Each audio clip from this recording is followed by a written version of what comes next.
Já, ég er að reyna það. Það er mikið stressað það. Ok, er ekki bara telpan byrja? Viltu ekki bara fara sér? Spurði. Vassinn er upp inn á læma. Ok, það er komið læma. Halló! Hvað er læma? Hvað er læma?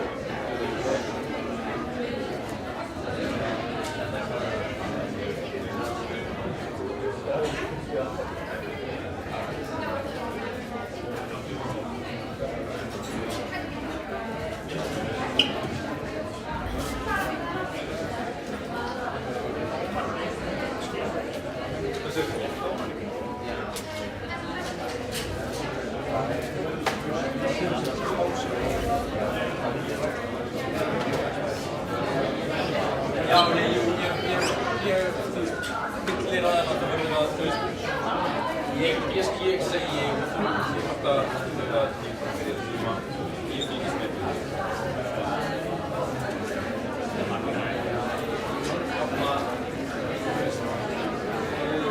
Fyllir að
Það er 7 mínútur eftir fráskjöld.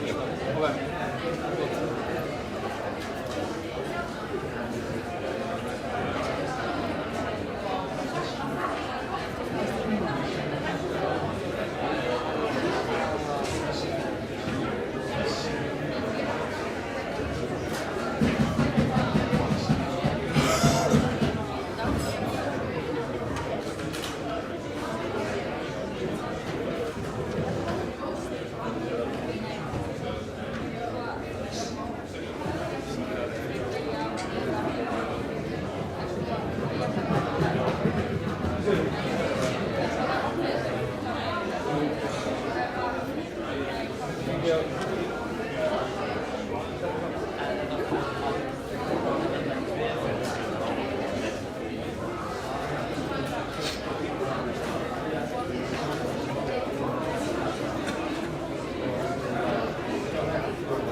ekki áður en þau að tala við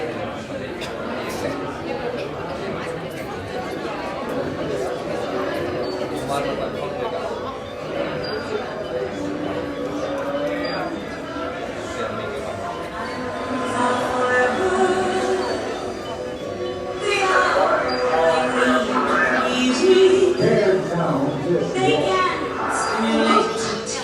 How dare you! Hospital officials say Dr. Sandy's 20 Palestinians were taken off Quick and quick, that's the one.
Ég komin í fyrsta tíman minn í menntaskólanum í Reykjavík. Segðu allir strákarnir hér eru í lopapeyssum á tíma? Omnes pueri Königkislana Íslandinga einhverjusund.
Jæja, viðmenn. Góðan daginn, kæri gestir, og verið hjartanlega velkomin á þessa æsispennandi undanúrslita viðureign MR og Vestló í Orkís.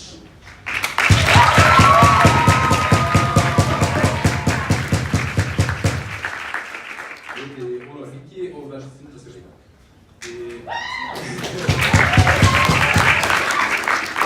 Umræðefni dagsins heimur versnandi fyrir. Vestló mælir með en MR á móti.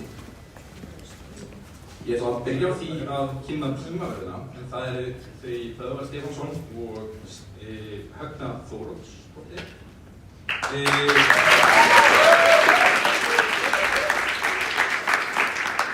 Dómarar í dag eru þau Benjamin Þorri og Hólmfríður Gunnarsdóttir, en oddadómari hann Jóhannes Óli.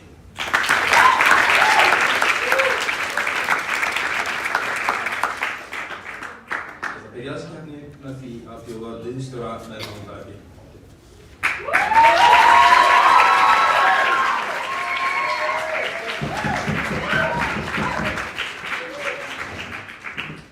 Góðan daginn, ég ætla ekki bara að lengja þetta og bara kynna innliðinni, en frummælandi Jón Króla.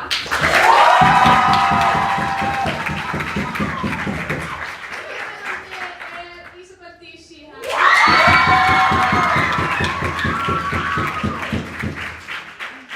Stuðningsmaður Karen Thomas. Og liðsmenn út í sal Aron og Benedikta. Og liðsmenn í Outfits Dagur Þórs og Hrafnhildur.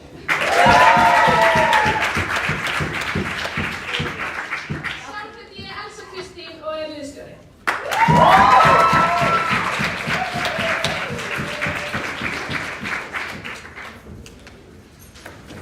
Nú vil ég bjóða liðsstjóra Ambarga í.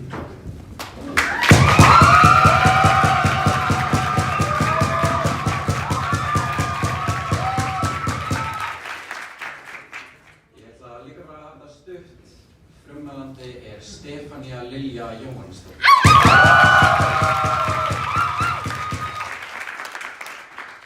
Meðmælandi Jón Breki Gunnlaugsson.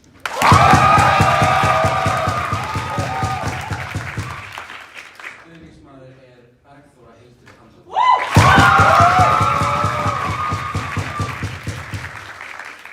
Liðsmenn út í sal Úlfhildur Elísa Hróbjörnsdóttir og Jakob Beck. Ég heiti Jóakim Unni og liðsstjóri.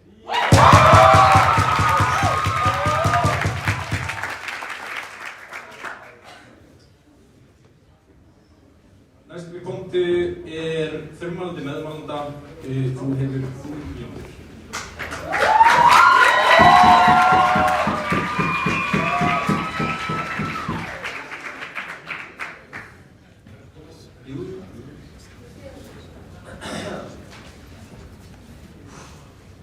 Fundarstjóri, dómarar, andmælendur og góðu gestir, John Crowla, aflega.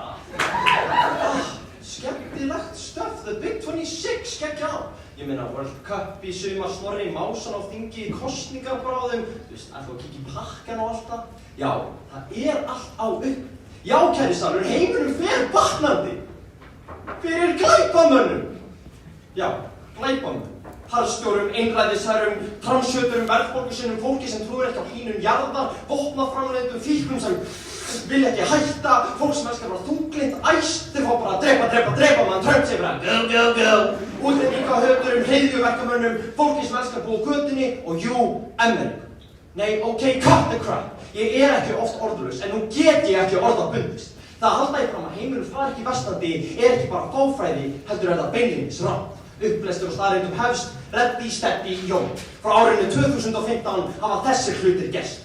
55 stríð hafa sprott út, 73% aukning hefur verið í skotárásum á saklaust fólk. Atvinnuleysi hefur hækkað í 53% landa heimsins. Hælisleitendum hefur fjölgað frá 51 milljón yfir í 120 milljónir. Hitastig jarðar náði sögulegu hámarki í fyrra, dauða af völdum fíkniefnaneyslu eykst með árinu, vopnaframleiðsla hefur aldrei verið meiri, það bakslag jafnréttisbaráttum og lýðræði á undir högg að sækja. Þetta ekki tölur sem gróf raskaðir á mér, nei, þetta því miður staðreyndir. Hvernig getið þið horft á þessa hluti og heyrt þessa tölur en samt haldið fram að heimurinn fari ekki versnandi? Fyrsta skrefið í að leysa vandann er nefnilega að átta sig á því að hann sé til staðar. Hvers vegna eru öll ríki heimsins að eyða sögulegum fjármunum í varnarmál? Er það tilviljun? Nei, það er vegna þess að ástandið er að versna og við þurfum að verja okkur meira núna en nokkru sinni fyrr. Af hverju haldið að fjöldi hælisleitenda hafi þrefaldast á seinustu 5 árum? Er fólk að flýja betri morgundag? Nei, það er að flýja sjálfan morgundag.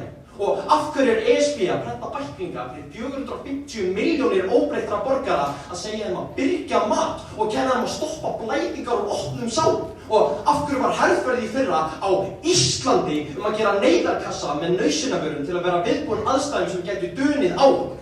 Er það vegna þess að það er svo geggjaði að bakar, baunir og stóði vatn í kassu út í bílskúr? Eða er það vegna þess að við þurfum að vera viðbúin versnandi ástandi? Og ég vil í alvörunni fá svör. Bannað að koma upp í pontu og segja Jón, þú ert að spyrja út í hluti sem ég hef ekki kynnt mig.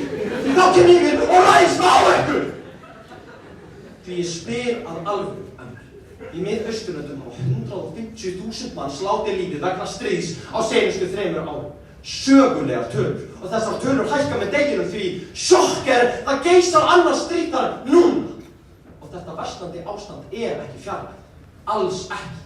Það var aldrei verið eins margar líkamsárásir og eins mikil dauðsföll hérlendis sökum ofbeldis og eru akkurat núna. Verðbólga er í blússandi uppsiglingu, nei alvörunni, gat ein pulla og kók kostar 1330 krónur. Og fordómar gegn hælisleitendum og innflytjendum hafa aldrei verið eins normaliseraðir. Því þau geta kallað það sem þau vilja. Þau geta sagt að við erum svartsýn eða neikvæð en við erum bara raunsæ. Við sjáum heiminn eins og hann er. Heim sem fær alls ekki fjólubláni í einhver íslensku grunnskólakerfi heldur fær hann rauðan. Í besta falli gulan sem þið þarfnast þjálfunar á MR eins og þið þarfnist þjálfunar því þið virðist ekki skilja að það eina sem við höfum til að draga ályktanir komandi tíma eru liðnu tíma. Við sjáum mynstrið sem eru átt sér stað seinustu ár og getum því fullvist að heimur versnandið ber frá deginum í dag. Góðu gestir, ég, John Crowley, hér með fulla grein fyrir því að heimurinn og mannkynið er ekki komin á endastöð. Enda það ekki það sem við erum að fullyrða hér í kvöld. Það sem við í Verslunarskóla Íslands erum réttilega að benda á er að við erum ekki á réttri leið. Því miður erum við bara verið staði í dag en við vorum á í gær. Sem er hrikalega slæmt ástand fyrir mannkynið sjálf. En þá sérstaklega ræðum við Menntaskólans í Reykjavík hér í kvöld. Því það er engin heilvita manneskja á sömu skoðun og þið. Því við lesum fréttirnar, við sjáum ástandið og við bókstaflega finnum fyrir ástandinu versna með hverjum einasta degi.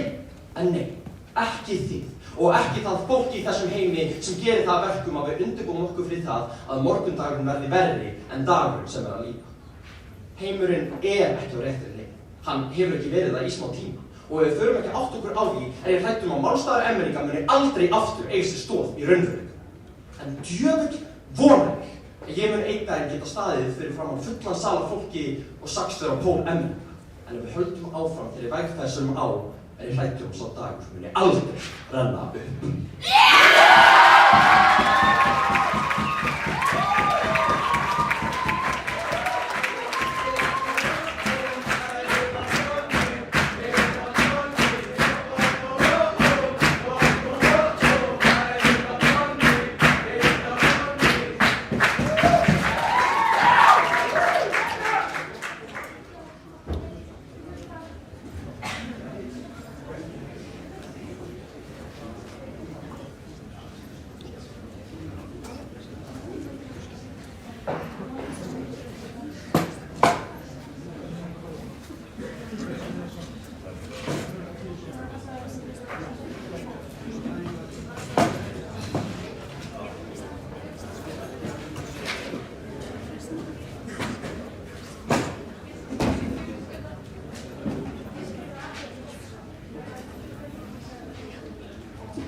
Frummælandi meðalhónda talaði í 4 mínútur og 55 sekúndur.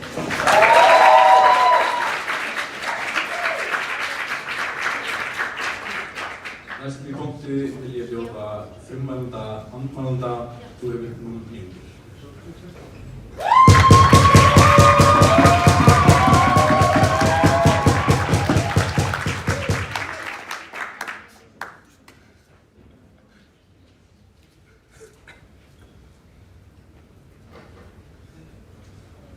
Hvað fucking djöfulsins væl var þetta í Vestló? Þetta voru engar staðreyndir, þetta voru eitthvað inntótt tilfinningarúk. Við í MR vinnum eins og að vinnuna og hér koma staðreyndir. Fundarstjóri, dómara, afgöndur, góðir gestir, fátækt hefur aldrei verið að blíðir í heiminum og er einmitt í dag. Jafnrétti hefur aldrei verið meira og réttindi fólks fara batnandi með hverjum deginum. Þetta eru allt saman línulegar kurvur sem stefna bara rakleiðis upp. Ég veit ekki með ykkur, en mér fannst frekar sökka þegar að konur gat ekki kosið neins staðar í heiminum eða þegar 40% barna voru sveltandi. Meira jafnrétti, minni fátækt, hærri lífslíkur, meiri lífsgæði. Er ég að missa ykkur hérna? Verslingar vitið alveg, ég veit alveg að þau lásu þessa tölfræði líka, en samt kjósa þau að standa hérna upp á sviði. Eru verslingar orðinni fyrir hæstaréttardómarar mannkyns? Stig, -5 stig. Minni fátækt, 2 stig. MR-fí, -1.000.000 stig. Nei, í alvörunni, þetta er svo galið að það vakna þó nokkrar spurningar. Númer 1. Hvenær byrjaði heimurinn eiginlega að versna? Því ég geti ekki verið að sætta eitthvað segja versna án þess að benda á það hvenær að toppa þið. Númer 2. Hvernig ætla þið að sýna fram á að heimurinn muni versna frá deginum í dag? Því þegar við lesum söguna, þá sjáum við heimurinn toppa sig alltaf á endanum. Ég meina, við fórum úr hellum í fucking skýjakljúra og í þriðja lagi, ættu við bara meta þetta umræðum út frá öllum slæmum hluturum og hundsama góða. Því þá getum við alveg sagt að heimurinn hafi verið bestur beint eftir miklakvæð, því það er bara ekkert slæmt í honum. Ég meina, eina leiðin til að meta núverandi vegferð er með því að bera okkur saman við söguna. Og þegar við gerum það, er bara frekar fucking augljóst að heiminum fer ekkert versnandi. Augljóst er alltaf hæðir og lægðir, en staðreyndin er svo að þegar við förum niður, þá förum við aldrei neðar en við erum farið áður, og þegar við förum upp, þá toppum við okkur alltaf. Og Vestló þarf að sýna fram á að við munum aldrei toppa okkur aftur, að hápunktinum sem náð. Og þau var augljóst aðrið þessi sögubók á ævi sinni vegna þess að sagan sýnir trekk í trekk að við gerum það alltaf. Þess vegna myndi ég aldrei á neinum tímapunkti frá því að maðurinn lærði að labba halda ég fram að heimurinn fari í Vestlandi. Voru verslingar kannski ekkert að pæla. Var rannsóknarvinnan fyrir þessa viku bara Jón Króla liggjandi niður á nemkja með miðtökur upp í nös og að dúnskrulla fíti og kandelsós í hinni hendinni. Þau láta eins og sé að finna upp hjólið með því að segja þessu vandamáli í heiminum. En nufsbless Vestló, það hafa alltaf verið til vandamáli í heiminum. Sýkingar, ósonlagið og asbestos. Við leystum bara þessi vandamál. Sýkingar tók okkur 1000 ár og asbestos var bara ein reglugerð. Og var heiminum bara að fara versnandi allan þennan tíma? Nei, heimurinn er batnandi þrátt fyrir að koma með vandamál. Ef ég þarf að taka bensín í staðaskóla, þá er ég ennþá á leiðinni til Akureyrar, rétt eins og heimurinn fyrir batnandi, jafnvel þó við þurfum að stoppa í smá og leysa ykkur vandamál.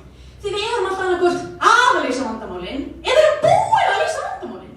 Og það er stór meirihluti heimsins sem er alltaf á uppleið og þetta fólk er bara hjartanlega og ósammála ykkur. Ég meina, öll Asía er eiga risastóra blómstratíma millisveitarinnar og það er bara 30 ár síðan það hungursneyðar. Erum við að ræða nettó fyrir alla, eða ætlið þið bara að keyra svo keppni á ykkar eigin tilfinningu?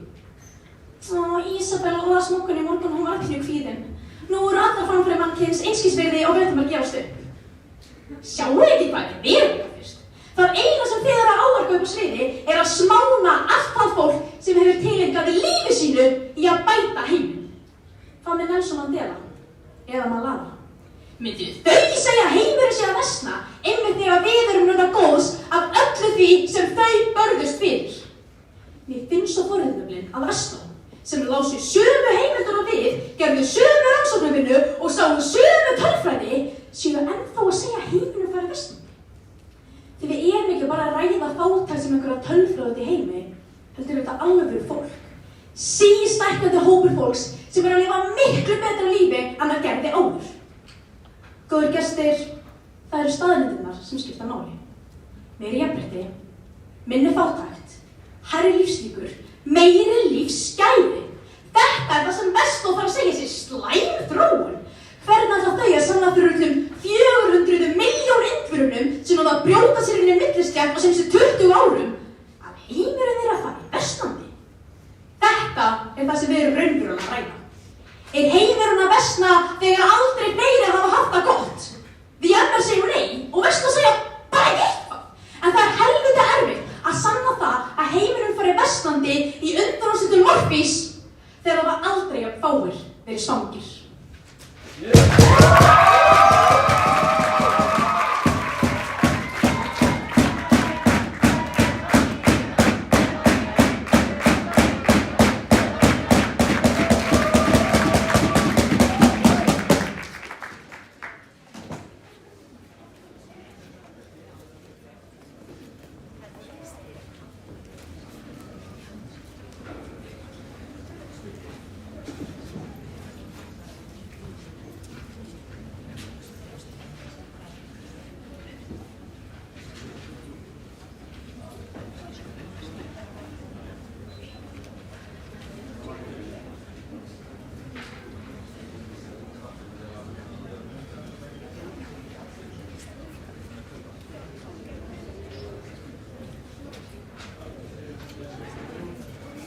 Frummælandi andmælanda talaði í 4 mínútur og 51 sekúndur.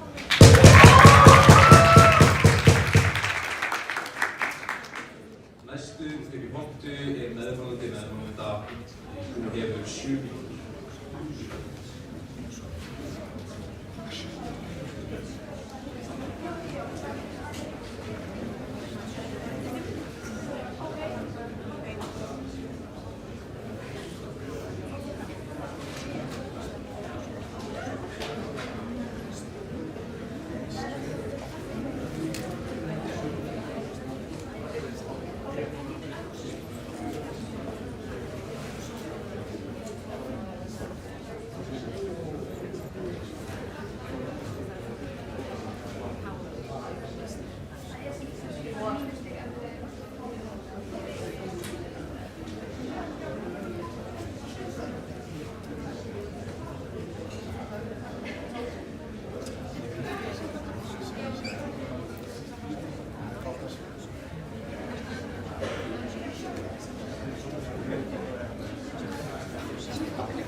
Heldur betur.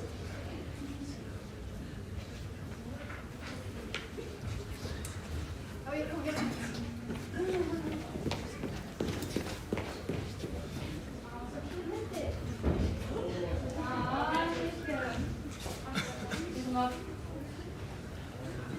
Can you help them tell me that my personal life is these shows?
Heimurinn versnar á morgun, hitastig fer hækkandi á morgun.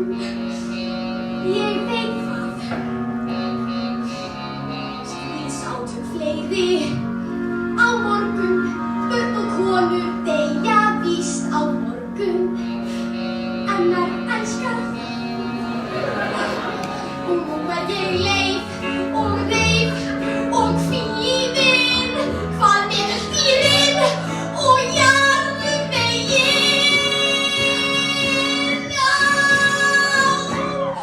Þeir munu deyja á morgun, útrýmingar hætta meir á morgun. Nei, nei, nei, á morgun, það versnar á morgun. Ég veit það og kvíðin aukast þá. Nashyrningar og ljón og pöndur, órangútar, lundar, ó nei,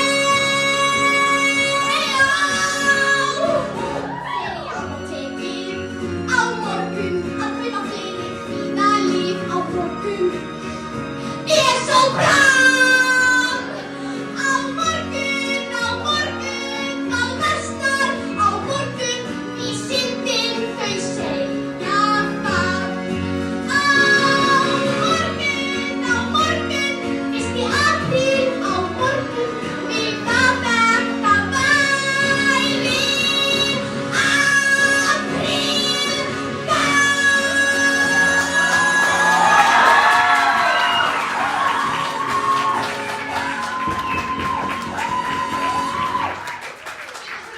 Það er alls ekkert eitthvað til þess að vera að klappa yfir hérna, sko. Þetta lag var alls ekki djók.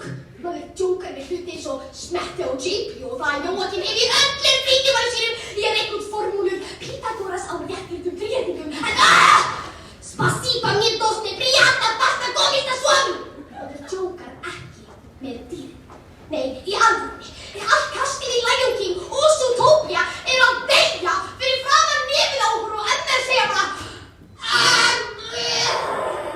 Yes! Nenni ekki að hlusta á okkur. Þeir eru ekkert nema forréttindamynd, ljót, leiðinleg og alls ekki dýravinir. Það er rautt flagg, sko. Ofan á stærsta rauða flaggið sem er Amerikar.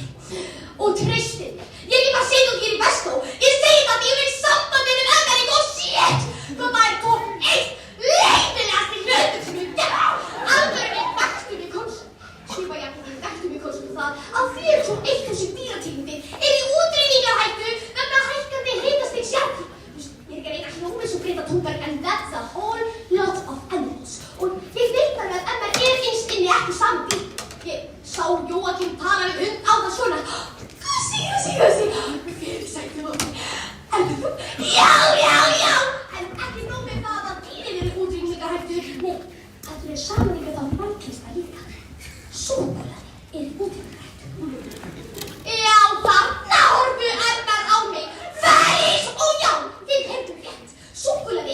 lúxusvara vegna skorts á kaffibönum og með þessu áframhaldi verður það ekki lengur til áður en við vitum af.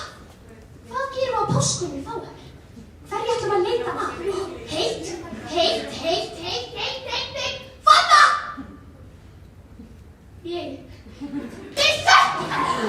Þjóði gestir, hvað Stefanía sagði að fátækt hefur minnkað. Það er rétt, en sú þróun átti sér stað í fortíðinni. En við erum að tala um heiminn í dag og hvert er að stefna.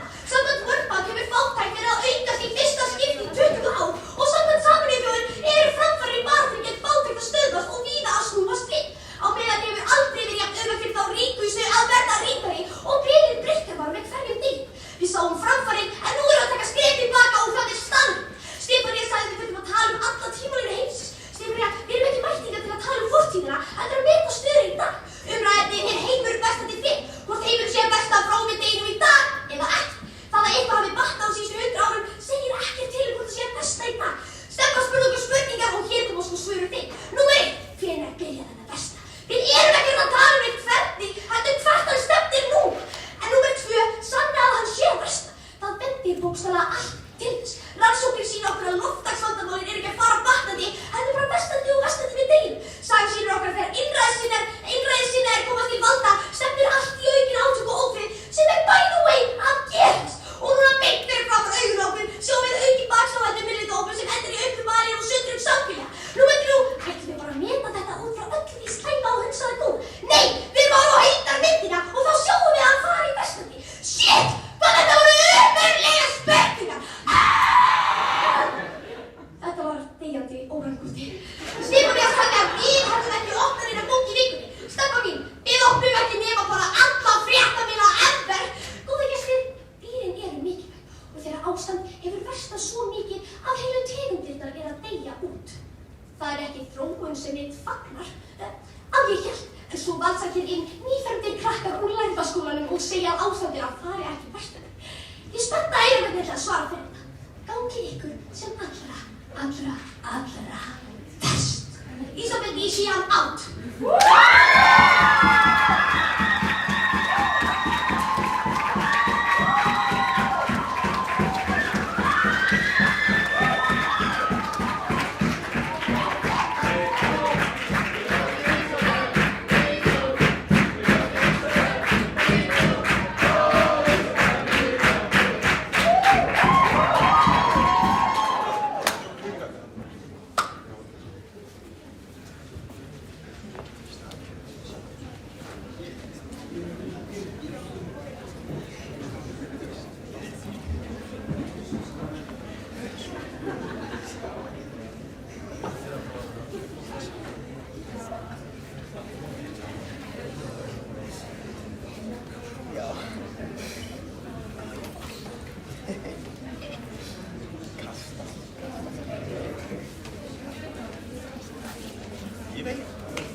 Meðmælanda talaði í 3 mínútur og 55 sekúndur.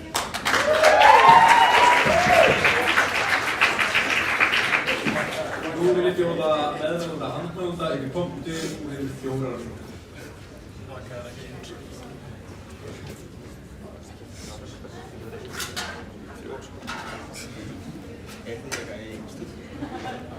Nei, ég ætla að rekruta sem þér á framtíðina? Það er helviti heitt og það. Hvað er það? Það er ekki heitt. Það er kóngurinn að mér. Ég veit alveg það sem að hjálpa það.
Jú, hefur sett.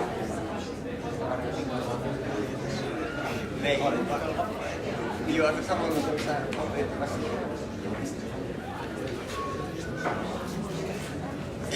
Já, og trúið það er það.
Gömlu góðu dagarnir. Góð. Það var allt betra í dag. Þegar karlar fengu að vera karlar. Þegar 40% heimsins lifði við sára fátækt. Og þegar konurnar voru bara í eldhúsinu. En hvar hafa dagar lífs míns lit í sínum glatað nú þegar ógilt að taka yfir? Ég ennþá að bíða þessu bakslagi sem virðist ekkert þegar að byrja og það virðist allt út fyrir að heiminn fari versnandi. Fundarstjóri, dómarar, aflandur og góði gestir. Ég meina, hver voru endurskoðendur í Namibíu? Halló, ding dong, þið búið í fucking eyðinu. Af hverju allir bara inn í einhverja 9 to 5-vinnu? Þeir að sækja olíu í bílinn minn fyrir engan pening. Og bítu, eru háskólar í Indlandi? Af hverju einhverjum bara þannig að mennta sig? Hann bara að sauma á mig föt. Og þegar það gat ekki orðið verra, nei, alvörunni, þegar ég hætti séð allt. Það var bara allt í við fæðingarorlof í Namibíu. Seinast þegar ég vissi, það var hann að gíra með líkjum vinkonu mín með tvíbura á brjósti í einni og hakan í hægri að sækja demanta í hálsmennu mitt. En nei, fucking helvítis aumingjaveðingin. Nú er það bara örfá lönd sem að halda í hefðirnar. En í gömlu góðu dagana, þá voru það 2 heilar heimsálfur. Þetta voice message sem að afi minn sendi mér. Svona ruglaðir. Ég gera hann að greið fyrir að allur heimurinn í bara 60 náttúrulega til Flórida. Þegar mæli með því að allur heimurinn var versnandi, þú þarfst að taka allan heiminn inn í myndina. Staðan bara svo í löndum sem voru að tala hræðileg lönd. Eins og Namibía, England, Bahrein og svo mörg fleiri eru sífellt á upplið. Lífsgæði friðheimsvíkja eru miklu betri í dag heldur bara fyrir 10 árum. Ég ekki að segja þessu góð, en þau eru miklu betri. Villist þetta í Indlandi hraðast vaxandi stétt í heimi. Namibíska ríkisstjórnin var að samþykkja skyldubundið fæðingarorlof og sorry, en það er bara fullt af fólki sem eru skrifstofunni í Bahrein. Jón talar allt sem búið að versna síðan 2015. Þannig milljarðar lostum fátækt, aukið aðgengi barna að námi, metfjöldi bólusettar og að börna lostum barnahörkun slæm þróun. Erum að fara versnandi út á því. Það skal alltaf kýra sig kæfna á auknu ofbeldi í heiminum. Því það er það sem sést í fréttum. Lásið var ekkert fyrir þessa keppni. Ný lög herða refsanar á ofbeldismönnum og samfélagi hægt að láta fólk skamma sín fyrir að vera fórnarlamb. Umræðan hefur bætt heiminn. Fannst betra þegar fórnarlömbin voru í myrkrinu. Jón talaði bakslögu í réttindabaráttu, en því miður glemdi hann að hugsa öll löndin sem verður að reisa sigrum í þeim efnum. Við erum sammála með langt í land hérlendis í hinsegjabaráttunni, kvenréttindabaráttunni og svo framvegis og svo framvegis. En við lifum á tímum sem Mexíkóbúar voru í fyrsta sinn að fá kvenforseta. Kynjakvótar eru að vera innleiddir á þingi í 20 ríkja í Afríku og Burkina Faso setja lög sem banna að giftast börnum. Getið þið sagt að bakslandi hérlendis stefni öllum á niðurleið. Ísabel talaði dýrin í útrýmihættu. Ísabel, það var aldrei verið meiri aðgerðir gegn útrýmihættu dýra. Nýir drónar hafa náðst útrýmt ólöglegum veiðum og við erum með heil dýraverndarsamtök PETA sem gæti að pissa á fólk sem klæðist beltum. Finnst þið þetta vera versnandi? Jón Króli, always a pleasure. Ég veit að þetta varst allt í blóma 2015. Þú veist bara 7 ára. Og aðeins ekki hugmynd að öllum hörmungum sem þriðjæðisríki voru að lifa við þar og þurfa ekki að lifa við í dag. Ísabel talaði súkkulaði. Hvað er að? Það var að hungur, barnaþjálkun, hungursneiðum eða barnadauði heiminum. Nei, sorry. Það skiptir mest máli Ísabel að fá sitt árlega páskaegg í stærð 13. Það var að leysa í 13 þar að segja ástæðu. Hvernig fattur þetta slæmur hlutinni sé ekki orðið verði bara því nú þarf þú að taka eftir. Þú ert að fullorðnast. Ísabel segir að allt muni versna á morgun. Já, það verður frekar slátt fyrir þig að vakna þunn og dóttur og morfís en á morgun munu fleiri þriðjæðisríki losna úr fátækt. Gangi í skóla, lifa betra lífi, finnst ég það ekki þess virði. Vesturljóðs og fortíðin hafa verið svo geggjuð. Heimurinn ekki frá Vestlandi. Góði gestir, staðan frá svo fátækt í Afríku og Asíu hefur aldrei verið minni. Og hún ennþá að minnka. Það búið líka 6,4 milljarðar þar.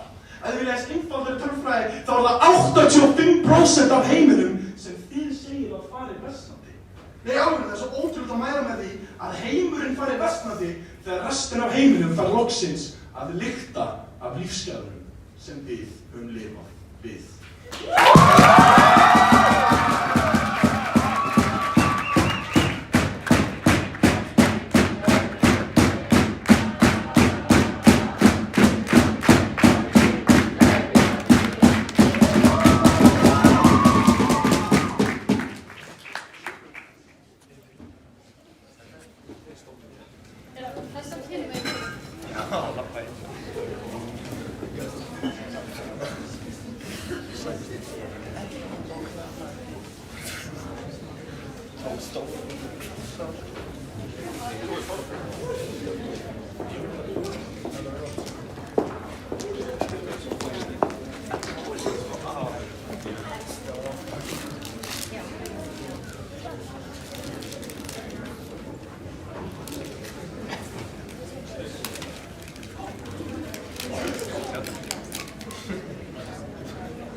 Meðmælandi andmælanda talar í 4 mínútur og 0 sekúndur.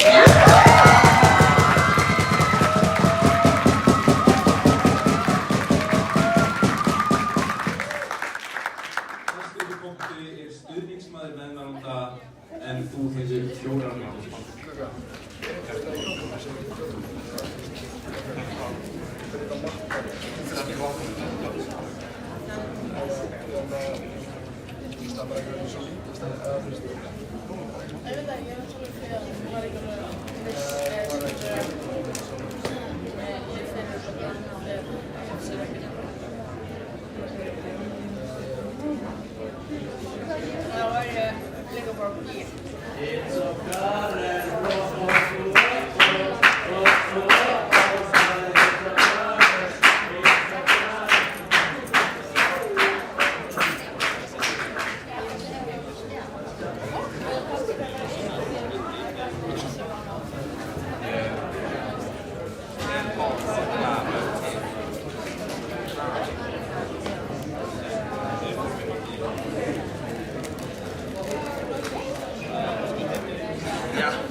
Þú hefur 1 mínútu.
frá kostum og göllum og þannig mun hann alltaf vera. En í dag eru frelsi og mannréttindi í sókn og einræði og harðræði að líða undir lok. Þess vegna ekki rökrétt að segja að heimurinn sé að versna. Það ekki raunsætt. Það hreint og klárt rugl. Fundarstjóri, þessi fleiri orð voru mælt í ræðukeppni MH og FB í úrslitum Morgís fyrir 25 árum síðan og þá var umræðarnið til samál í dag. Þar lét Kári Gylfason, frummálandi FB, þau orð falla að frelsi og mannréttindi væri í sókn og að einræði og harðræði væri að líða undir lok. Núna 25 árum seinna sjáum við að öldin önnur. Þessir sömu einræðisherrar og kúarar sitja enn og ekki í nafni frelsis eða mannréttinda heldur í skjóli ótta. Þeir drepa meira í dag en í gær, kúa fleiri, brjóta á fleirum, en jú, einræði og harðræði að líða undir lok. Ef heimurinn ekki versnandi, af hverju lítur hann þó svona út? Af hverju sitja kúarnir enn? Af hverju fjölgar þeim sem lifa í ótta með hverjum degi? Og af hverju frelsi enn eitthvað sem var að berjast fyrir? Aftur og aftur og aftur. Ég krefst svara, því ég skil ekki hvernig þið sjá ekki viðbrögð. Spennan áþreifanleg. Við finnum snöruna þrengjast hálsinn og kæfa öndunarveginn. Við finnum okkur knúin til að heimsækja hjólpur fortíðar því við höfum sett okkur í viðbragðsstöðu sem ekki sést síðan þeirri seinni heimsstyrjöldina. Af hverju gerum við það? Er það því við erum á réttri leið? Eða er það að því heiminum fer versnandi með hvernig mínútunni sem líður? Og hver mínúta sem er í gransíðanda emmeringa mínúta sem við getum varið í aðgerð. Aðgerðir sem skera á snöruna áður en hún lokar að okkur og kæfir síðasta andartak. Og ofan á þetta þá hefur aldrei ríkt að mikið vantraust stjórnanda í dag. Við sjáum að þeir lýðræðislega kjörnir forsetar breytast í einræðisina tíranda leið og þeir komast til vanda. Og ykkur finnst þetta ekki vera versnandi ástand. Þá spyr ég ykkur, hvað þarf að gerast svo að ykkur finnist ástandið vera versnandi? Þarf vantraustið að aukast enn meira? Þarf samfélagið að skiptast í enn fleiri fylkingar? Því eins og staðan núna þá er samfélagið hætt að þróast sem ein heild og verið að sundrast meira en nokkur sem fyrr. Og þegar við leyfum samfélaginu að sundrast, fellur hnífurinn úr hendi okkar sem getur skorið á snöruna og við köfnum. Öll í sitt svæði. Jú, ég sagði ekki allur heimur sé að versna. Í fyrsta lagi, þá vitið þið að um leið og stríðsátök eiga sér stað eða þegar menn eins og Donald Trump og meiri völd en nokkur annar heiminum, þá finnur allur heimurinn fyrir. Meira að segja við á Íslandi og þið vitið það sjálf. Og í öðru lagi, hlýnun jarðar. Hún stoppar ekki við ykkur landamæri Júlbyrgi. Stefanía prumpaði út þessar staðreyndir síðan með þeim í liði. Hvaða staðreyndir? Það alveg ekki staðreyndir um frið, lýðræði, réttindi, lífsgæði, loftslagi, efnahag og öryggi. Því jafn sorglegt og það er þá, staðreyndir svo að allt þetta þróast í hræðilega átt. Ef staðreyndir væru með ykkur liði, þyrftu þau ekki að heimsa þeim og skipta mestu máli, því það er augljóst hvað hefur þyngst í þessum heimi og það er ekki það sem þér eru að tala. Stefanía sagði að almenn réttindi fólks hafi aldrei verið betri. Já, við höfum komist mjög langt í réttindabaráttu og þess vegna er svo sorglegt að sjá fólk eins og ykkur loka augunum fyrir bakslaginu sem eiga sér stað. Við sjáum árásir og réttindi minnihluta og aukna sundrung og fjölgun ríkjum þar sem lýðræði er að veikjast og fólk hefur minni áhrif á eigið líf. Og ykkur finnst það bara ásættanlegt. Þá þurfum við virkilega að fara að gera ykkur í brók og lesa eitthvað annað en Sísi og Lóla og ykkur finnst það að vera heimur og föru nefn. Jónbjörgi nefndi nokkra jákvæða hluti sem eiga sér stað í sumum löndum. JB nefndi að taka heildarmyndina. Stríðsátök, hlýnun meiri vanlegan. Ég gæti talið endalaust. Stefanía talaði hversu miklum framförum við höfum tekið í gegnum söguna. En framförin eru ekki sjálfgefnar og þær eru ekki varanlegar. Við sjáum það í dag að frumlandið eins og lýðræði, jafnrétti og friður undir högg að sækja þar sem fólk á undan okkur eyddi áratugum í að byggja upp ekki tryggt og það sjáum við með þróuninni núna. En við vilja reyna það að heiminum fari ekki versnandi og þess vegna vil ég spyrja nokkur spurningar. Hvernig getið þið horft upp á heiminn í dag og sætt ykkur við ástandið? Hvað er það sem bendir til þess að sem á góðri leið? Góði gestir, við höfum ekki lúxusinn til að vera bjartsýn eða fyndin eins og Emma hér í kvöld. Heldur þurfum við að vera raunsæ því það er það sem heimurinn þarfnast akkúrat núna. Og það er miður að Emma gerir sér ekki grein fyrir ástandinu því hún er að versna fyrir þau án þess að þau gera sér grein fyrir. En þegar versnandi ástand á endanum slæði þau eins og blaut tuska í andlitið munu þau horfa tilbaka og skammast sín fyrir ástin sem er hér í kvöld. Því það er nákvæmlega það sem hún er. Skammarleg.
Stuðningsmaður meðmælanda talaði í 4 mínútur og 0 sekúndur.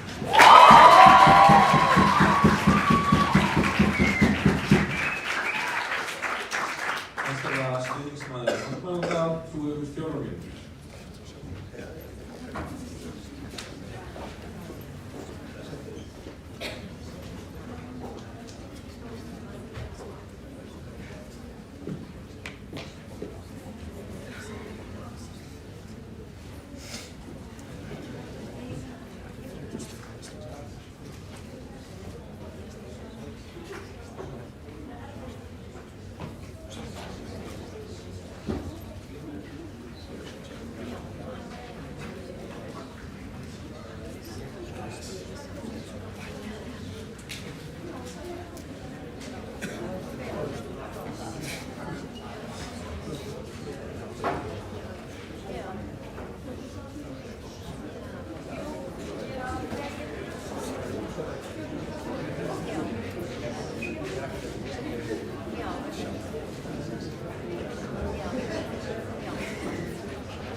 Guys, it's like good superpowers in that.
að skilja hvert við erum að fara, verðum við fyrst að skilja hvaðan við komum.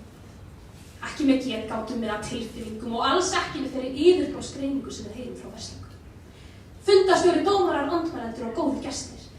Það enginn sem veit fyrir víst hvað að fara að gerast á morgun. Hvorki við né verslingar. Það má skoða hvaða tölfræði sem án þess að vera 100% viss. Því morgundagurinn óútreiknanlegur. En þegar maður hættir að spá fyrir 1 eða 2 daga og fyrir að horfa á mánuði, ár eða aldir fram í tíman, þá fyrst höfum við betri hugmynd hvað gerist. Því heimurinn stendur alltaf fyrir sín. 300.000 ára saga af framförum. En verslingar eru tilbúnar að veðja húsin á því að nú fyrst séum við að versna. Verslingar eru hræddir og við skiljum það. Neikvæðar fréttir, blómstra á miðlum og hræðslu áróðrið veitt óspart. En haldið að fólk hafi ekki verið hrætt fyrir 10 árum? Haldið ekki að fólk hafi verið ennþá hrættara fyrir 100 og hvað þá fyrir 1000? En ef við hættum aðeins að fylgja dýrslega eðli okkar og horfum út fyrir hræðsluna, þá sjáum við það svart á hvítu að við erum stöðugt að bæta okkur. 300.000 ár af bætingu. Þið ekki að finna upp hjólið með að segja að heimurinn sé sveiflukenndur. En þegar við förum niður, þá förum við aldrei neðar en við höfum gert áður. Og þegar við förum upp, þá toppum við okkur. Alltaf. Þess vegna svo grunnt að tala bara seinasta mánuð, morgundaginn eða næstu viku. Því framþróun, tæknivæðing og lausnir við vandamálum, allt það sem hefur gefið okkur lífsgæði nútímans ekki eitthvað sem hverfur skyndilega. Við marserum alltaf áfram í átt að betri heimi, hægt og rólega. En verslingar bara óþolinmóðir. Þau vildu besta heiminn strax, án nokkra galla. Og það þessi skammsýni sem verður þeim að falli. Ísabel sagði að lýðræði var að dvína. Karen, á síðustu áratugum höfum við farið úr 30 lýðræðisríkjum yfir í 90. Þó að nokkur hafi fengið bakslag á síðustu árum, þá þetta samt á góðri leið. Ég meina Nepal, Bangladesh og Madagaskar eru öll búin að rísa upp gegn spilltri ríkisstjórn á síðustu 2 árum og taka aftur röddina sína. En þetta ekki nóg fyrir ykkur. Þið viljið frekar predika gamla daga. Karen spurði okkur hversu mikið heimurinn þurfti að versna til að okkur fyndist hann versnandi. Kannski þegar framfarir okkar eru hættar að skila árangri, þegar lífsgæði heimsins byrja að minnka, þegar okkar kynslóð hefur að verra eins og sem koma á undan okkur. Kannski þegar heimurinn loksins að versna þegar hann verður aftur eins og hann var. Karen spurði hvernig við getum horft upp á heiminn og fundist hann ekki versnandi. Það mætti halda við séum búin að vera að svara þessu í allt kvöld. Það vegna þess að við lásum söguna og við sjáum allar bætingarnar, allar framfarirnar og lokum ekki augunum þegar við sjáum það góða. Þið ættu að prófa að gera það líka. Versló benda bara á slæma hluti og kalla það gott. Versló, hvenær hafa ekki verið neinir slæmir hlutir í heiminum? Það má ekki gleymast að þau þurfa að sýna fram á að heimurinn sé að versna í samhengi við söguna, ekki bara það hann sé ófullkominn. Já, og talandi um tímasetningu, Karen, þá finnst mér bara frekar fáránleg tímasetning að segja að heimurinn sé að versna á sama tíma og það var aldrei jafn margir í heiminum átt gott líf. Það hrein og bein hræsni að segja að heimurinn hafi verið betri þegar færri áttu mat, lærðu að lesa, gátu farið á spítala, tjáð sig, mennta sig og lifa mannsæmandi lífi. Það ekkert í lagi við þetta. Og þau ekkert búin að svara fyrir uppbyggingu þriðja heims ríkja, því það svo ótrúlega góð þróun sem milljarðir að njóta góðs af. Og það geta ekki viðurkennt hvað gott ekkert nema forréttindablind og vandræðalegt. Höfum það alveg á hreinu, kæri gestir, að það enginn hérna afneita mikilvægi loftslagsmála. Þau hafa lengi verið vandamál þó við séum meðvitaðir þau núna en áður. Hins vegar koma nýjar lausnir, ný tækifæri og nýjar tæknileiðingar og hverjum degi til að hjálpa okkur að takast á við vandann. Góðir gestir, verslingar hafa ákveðið að horfa blindum augum á það sem í gangi heiminum í dag. En við í MR trúum því að rétt eins og við leystum vandamál nútímans, rétt eins og við leystum vandamál fortíðarinnar, þá munum við einnig leysa vandamál nútímans. Toppnum mun aldrei vera náð því heimurinn fer alltaf batnandi.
Stuðningsmaður andmælanda talaði 3 mínútur og 56 sekúndur.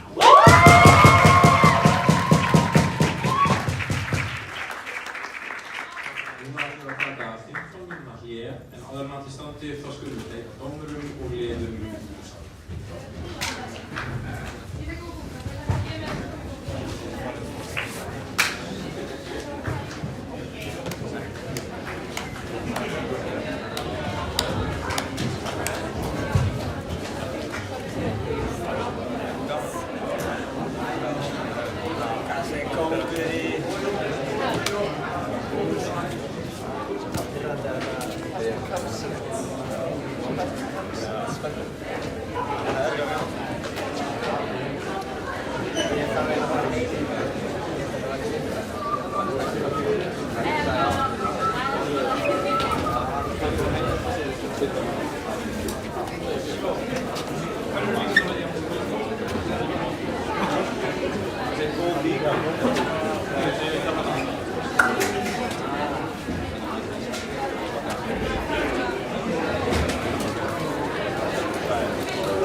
Ég er að labba hálflega, sko. Sko.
Já, mér líka.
Núna ég komið mikilvægast þar.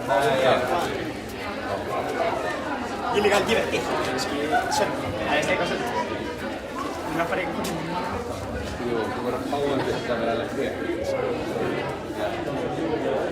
Það þarf einhver að taka því. Þú er frek? Já. Ég voru að það ekki að mæta öll, Nei, ég þarf að fá ekki að núna. Já. Ég vil segja hann að fá. Ég voru bara að finna eitthvað þetta. Já. Ég er að reyna að fá bóla síðan. Nei, Lepre er gæðin sem stjórnar á Champions-League. Já. Hver var það?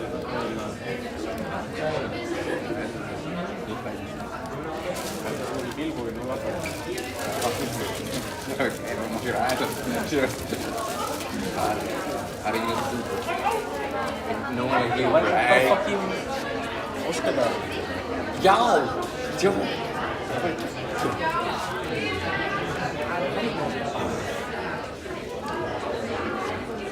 Ekkert að þessum strák. Þurfum smá vestlóðstöfum.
Þetta var ekki hægt að ná góður.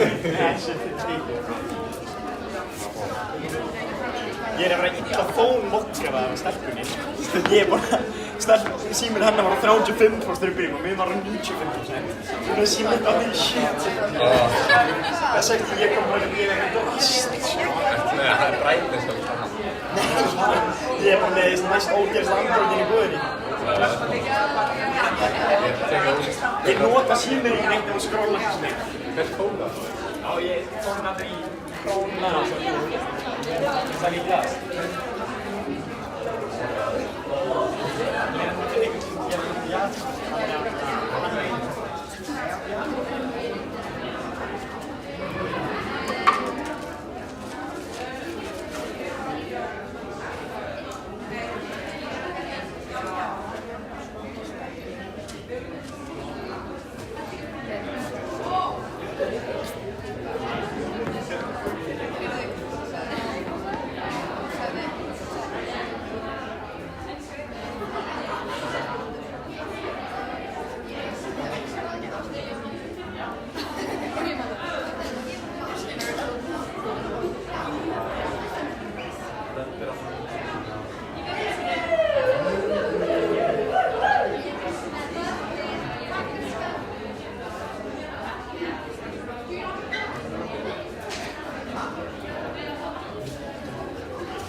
Ég ætla að byrja síðari hálfleik á því að bjóða frumkvöldar meðmælda pontur. Þú hefur 4 mínútur. Já.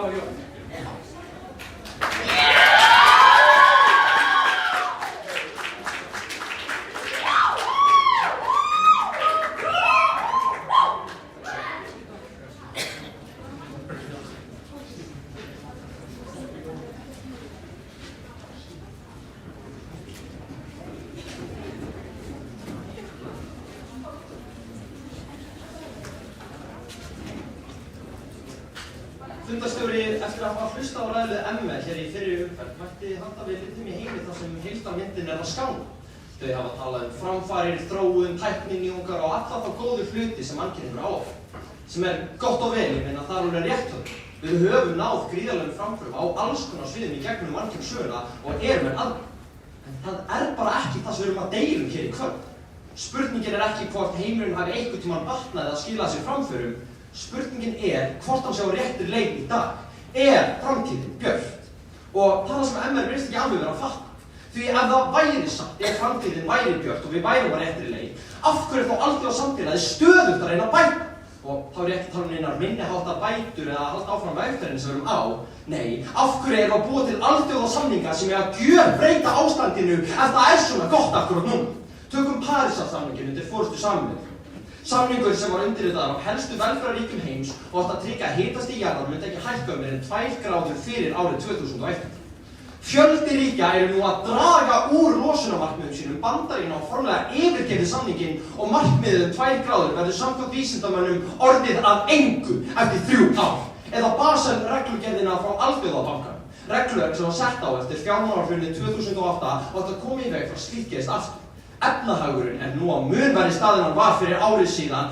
Verðbólga að éta þjóðir alls staðar í heiminum og atvinnur sem eykst á heimsvísu. Þetta skýrara fyrir ykkur núna? Nei, í alvörunni, öll þessi markmið, allir þessir samningar af alls ekki tæmandi lista voru undirritaðir því heiminum fór versnandi og við þurftum að grípa inn. En svo erum við einu svona ná að framfylgja þeim á neinn hátt. Því staðan heldur áfram að versna og versna. Samningur eftir samning, áætlun eftir áætlun, en samt halda vandamálin áfram að stækka. Jæja, kæri fundarstjóri, förum hans yfir fyrri umferð. En við erum búin að hamra á nokkrum misgáðulegum punktum, svo ég ætla bara svona aðeins fyrir fullt af. Númer 1, að bera heiminn saman við fortíðina. En við erum ekki að neita framförum sem við höfum gert í gegnum söguna, en það bara ekki umræðin. Umræðin heimurinn í dag og þeir eru enn eftir að sanna að hann fari ekki versnandi. Númer 2, að tölfræðin sem með þeim lifi. En lof mér að smóka ykkur. Hér tölfræði ásamt heiminum. Fátækt fyrir aukandi samkvæmt World Bank. Það aukin sundurg í samfélaginu samkvæmt Pew Research Center. Það fleiri átökustig samkvæmt Sameinuðu þjóðunum og það egg á skónum hans JP samkvæmt mér. Og númer 3, nefna einsdæmi þróun í 3. heimsríkjum. En það við sem erum að horfa heildarmyndina ekki til. Hvað með stríðin í löndunum sem geisa núna? Hvað með auknu fátæktina? Hvað með minna lýðræði í burt af þessum löndum? Svarið mér því. Bergþór sagði að morgundagurinn væri óútreiknanlegur. Begga, eftir að segja mér að þú getur aldrei planað morgundaginn af því hann alveg óútreiknanlegur. Gjalla, þú veist alveg á morgun þá ertu að fara í skólan eða ekki. Þú veist það álíka jafn vel og við sem sjáum þróunin í heiminum. Fyrst að MR eru svona först í fortíðinni, ætla ég að taka í smá íslensku kennslu. Heimur versnandi fyrr. Þessi setning í lýsingarhætti nútíðar og lýsir því breytingu og þróun sem í gangi akkurat núna. Ég veit að það eru rökþróta, en plís ekki gleyma málfræðireglunum. MR tala við höfum alltaf fundið lausnir á vandamálum. Ok, MR, hringdu í mig þegar við reddum málunum, því þá skal ég vera sammála ykkur, en það skiptir nákvæmlega engu máli á meðan við náum ekki að nýta þessar svokölluðu lausnir því vandinn stækkar allt og hratt. MS að við sem að hjálpa löndum í neyð. Já, það er rétt hjá þér, en af hverju heldur við sem af? Af því heimurinn er frá góðum stað? Nei, það er vegna þess að ástandið er að versna. Góðu gestir, við búum ekki til kerfi til að leysa vandamál sem er ekki til. Við búum þau til vegna þess að vandamálin eru raunveruleg, eru að versna og þarfnast inngrip. Þetta eru áætlanir við versnandi heim. En þegar við sjáum kerfin molna í verki, vitum við að staðan er mun verri en við þorðum að vona.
Frummælandi meðmælanda tala í 3 mínútur og 52 sekúndur.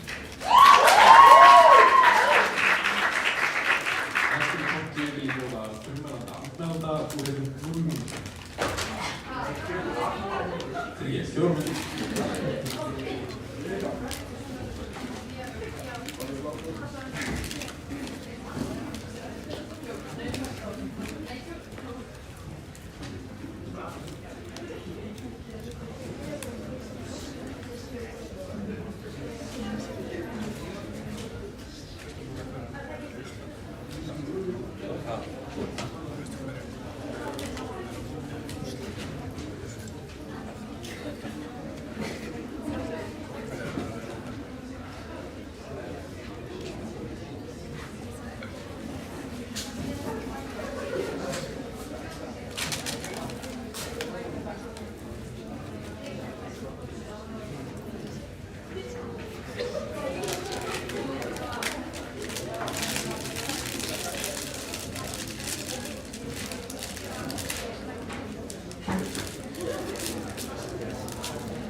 Þú hefur 1 mínútu.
Sjóri, það augljóst að við höfum komist langt og bætt okkur.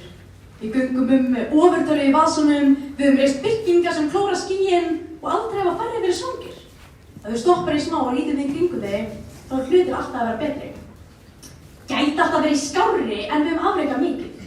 Ég meina, við erum ekki búin að tala það nóg, en hafið pælt í þessu slæmi hlutir voru. Nei, ég meina Genghis Khan, veistu, var það bara bilaður hiti þegar hann massaði alla Evrópu og myrti og frelsisetti alla sem eru þeirra honum. Eða var það kannski algjör veisla þegar helsta dánarorsök okkar var að borða of gamalt kjöt. Það bara geggjað að þau voru að skýta í hólur og skeina okkur í stráum. Og var stemmingin eins og flöskuborði á átó þegar við vorum að drekka konu sem við héldum að vera norðin á Þingvöllum. Já, þetta getur ímyndar að stemmingin hafa verið góð, en það var samt bara ógeðslegt. Og bara svartadauða. Það 60% af bara öllum dóu út af bakteríusýkingu. Það bókstaflega enginn sem myndi kjósa að lifa á þessum tímum. Nema kannski útbrendi sagnfræðingar sem fá ekki vinnu. Eða hvað, veistu? Viljið þið fara aftur til London þar sem svona 30% stíkur og það verið sendur í útlæg? Eða viljið þið kíkja á hestana Genghis Khan? Eða viljið þið fara aftur í COVID? Veistu, nefnir mér nokkur tíma í sögunni sem þið viljið frekar lifa á heldur en núna. Og ef þið séð 2015, þá sæki ég rakvélarblað. Þau eru 8 ára. Í alla fyrri umferð hafa Vestingar bara bent á neikvæða hluti sem þeir eru eins og þeir séu nýir í mennsku samfélagi. Stríð, ójöfnuður og fátækt. En í fyrsta skipti erum við nú í dag að gera eitthvað í því. Mér finnst það ekki slæm þróun. Umræðan í kvöldi snýst nefnilega ekki það hvort heimurinn sé að fara að versna akkurat núna, heldur hvort hann fari versnandi. Það að fara versnandi er stefna sem breytist ekki á dögum eða vikum, heldur áratugum og kynslóðum. Og það er staðreynd að þegar heimurinn er farið batnandi með hverri kynslóð síðan 17. öld, þá fer hann ekki versnandi. Vestló byrði okkur um að líta á heildarmyndina en síðan bannaði okkur að tala um fortíðina. Vestló, hvað við að gera? Spá í framtíðina! Ef heildarmyndin sýnir að maðurinn er að stöðugur uppið frá þegar hann byrjaði að vera til, hver eru þið að segja að núna sé þetta að hætta? Nonni sagði að við værum ekki að leysa vandamál okkar nóg hratt. Ok, en við erum við samt ekki að leysa þau. Það er galið teik að segja heimurinn sé að versna af því að hann batnar hægt. Það er eins og að segja, veist, þú sett að hlaupa aftur og bara þú ert að hoppa. Og já, nonni, versnandi er lýsingar út úr nútíðar sem samkvæmt íslenskri orðabók er fallóttur sem lýtur sér stöðugu ástandi. Stöðugu ástandi heimsins. Ef þið ætlaði að sýna að heimurinn farið versnandi, þá þurfið að sanna að þessi stöðugt langvarandi ástand. Og í leiðinni fyrir að afreika þeirri staðreynd að heimurinn hefur verið batnandi síðustu árhundruðin. Því það er raunverulegt stöðugt ástand. Og sorry, Vestló, en þið getið ekki kallað að póla segja heimurinn sé almennt að versna vegna þess að síðustu nokkrar vikur síðan aðeins verri. En þið ættu bara að líta orðfáar vikur að daga, þá ættu ekki bara að segja heimurinn sé að batna af því það er að koma sumar. Vestló, getum við fengið þessa umræðu á aðeins herra plan. Heimurinn fyrir ekki versnandi vegna þess að stundum verða tímabundin vandamál, hann batnar því þessi tímabundin vandamál verða varanlegar lausnir. Nonni tala um öfgahópa og uppleik og Trump. Vestló, síðan Trump var kosinn árið 2004 hefur allur heimurinn snarstansað í þessari þróun. Öfgahægriflokkurinn var spáð sigri í Kanada á síðasta ári en í staðinn sáum við risaviðsnúning til miðju og vinstri. AfD var spáð 30% í kosningum í Þýskalandi í fyrra en vegna tenginga við Trumpista lækkaði stuðningurinn þau snögglega niður í 19%. Góðir gestir, heimurinn er ekki fullkominn. Það er vandamál sem við þurfum að takast á við. En að horfa á alla þessa þróun, alla þessa baráttu, alla þessa framfarir og segja að heimurinn sé einfaldlega frá versnandi. Það er ekki raunhæf greining. Það er að gleyma sögunni og það er að taka framförum sem sjálfsögðum hlut.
Frummælandi andmælanda talaði í 3 mínútur og 54 sekúndur. Eftir við punkti meðmælandi meðmælanda, þú hefur 4 mínútur.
Já, 10 sekúndur.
Númer 100, það var 1 í stuð. Today I'm flying on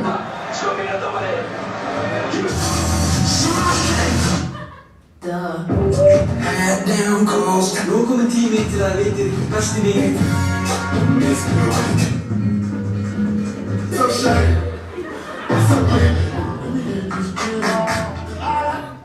This next part is my favorite part.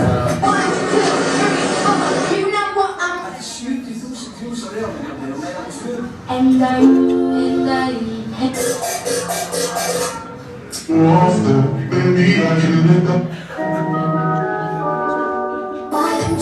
Literally anything but a gun can...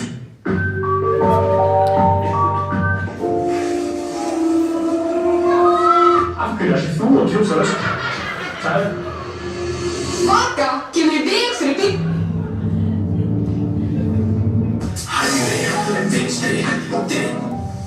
My husband is waiting for me outside. What? $35! Ég veit ekki hvað það var á þá að segja ef það er spurning. Þeir spurning.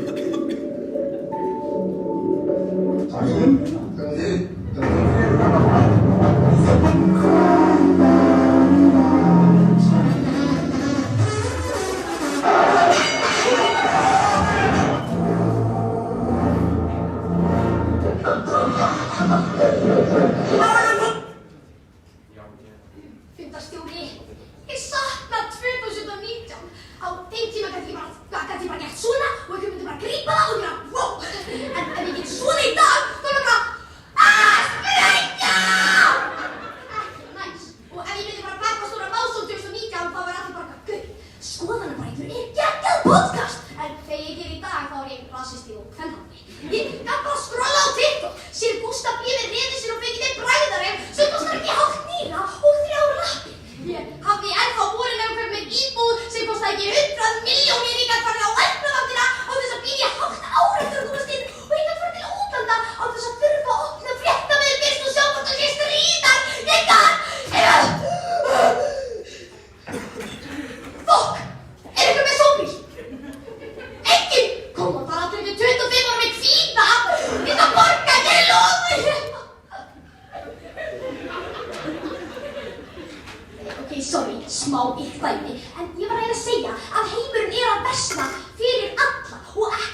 spuna yfir á þess að horfa á hann samt því þá ég.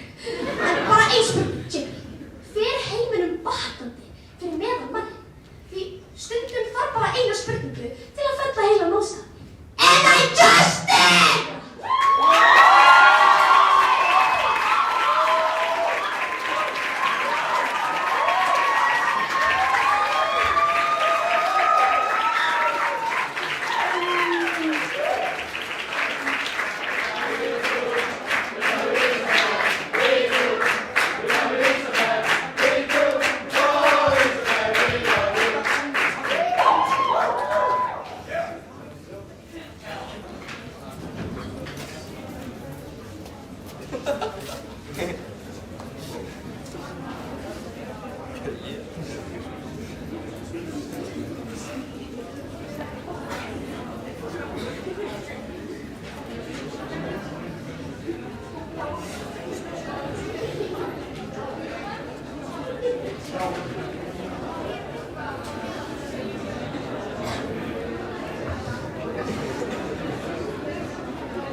Meðmælanda talaði í 3 mínútur og 54 sekúndur.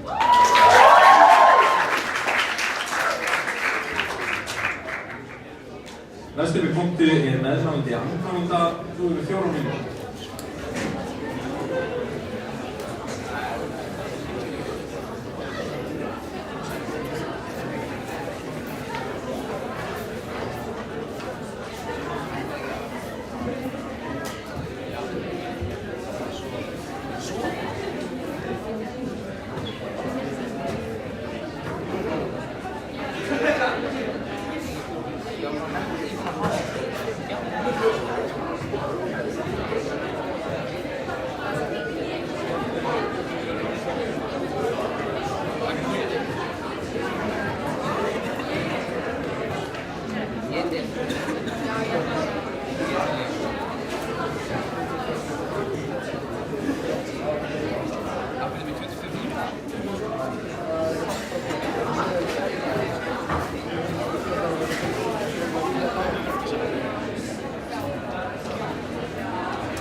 Vaknaði 20 ára í dag, höfðu Jarisinn, ennþá skítugur, úrið var í símanum, húðin aldrei verið verri og haflínan kortir í næsta full til listan.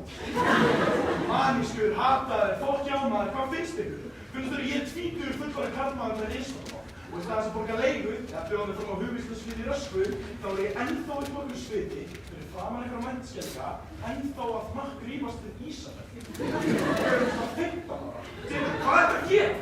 Ég sakna svo mikið því ég var 9 ára og ekki í tilvistarkröftum. Veistu þá, tengi ég eftir það. Sakna ekki eftir þau voru bara aðeins yngri en þið eru núna. Bara komin aftur til 2019. Þegar mætti í mötulitur og frímínútur til að borða kjöt í karri eða fisk í raspi á meðan 70 milljón börn eru við það að deyja út hungri í Afríku. Tvöfalt minna en núna í dag. En var það eitthvað bilaður hiti? Var það eitthvað geggjað? Eða aðeins yngri en það? Þeir eru alltaf þessum kastuðu ykkur kúluís þannig að þið hópum ykkur saman fyrir gamalt tóm og jennverkjagstótt nokkur andri stöðu svona hljóðfæri gerðu gömlum niðursöðdósum settu allan málning og nægur tætt og sunguð Við erum með tótt á tombólu allir sett á 100 karat Þannig börnin í Asíu daga og nætur í sweatshop fræðaböðum og búður æfum sína og nækendurvisina sem þið fenguð í jólinu.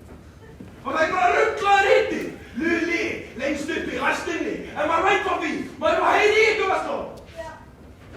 Ég er ekki barnafrækkur. Ég er barnadauða. Og ég ætla að vona að þessi 4 vantarlegir stúdendar séu samanlöfni. En ég er alveg fann að efast það þegar þau predika að heimur versnandi ber þegar börn í öðrum löndum eru loksins fann að upplifa í fyrsta sinn sömu barnæsku og þau fengu. Í sumum löndum er að fara glæmingdæmi að börn eigi skilið samkennd.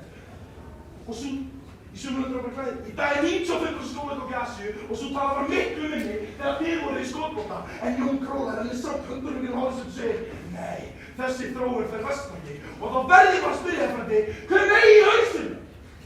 Þið eru eitthvað sómakent. Ári, ég spyr í sig í, smækt á því. Ég er að tala til ykkur í fólki.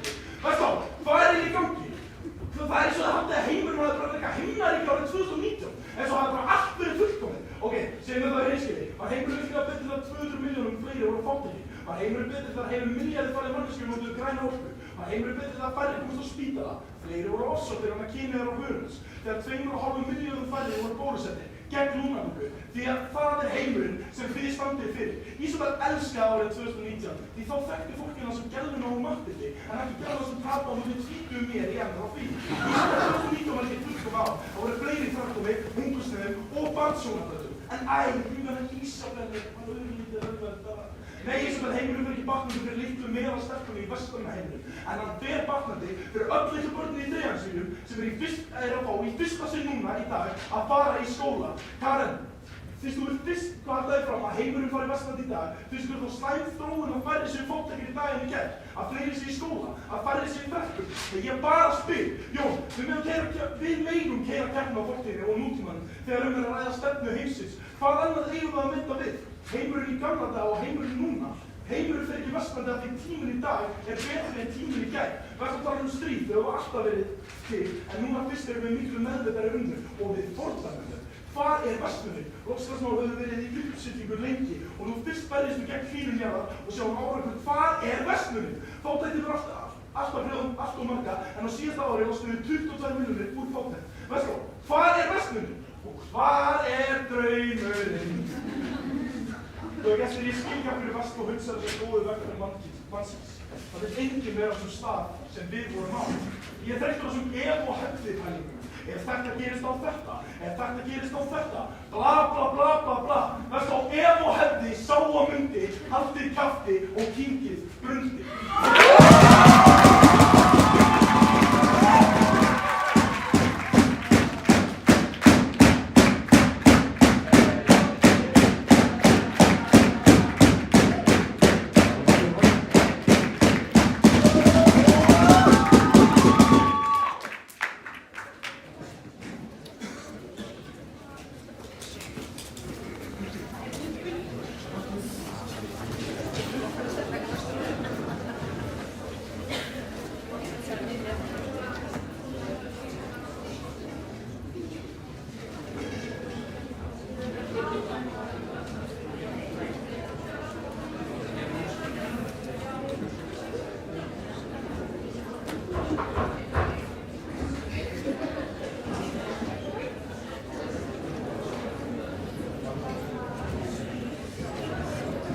Meðmælandi andmælandagat talaði í 3 mínútur og 51 sekúndur.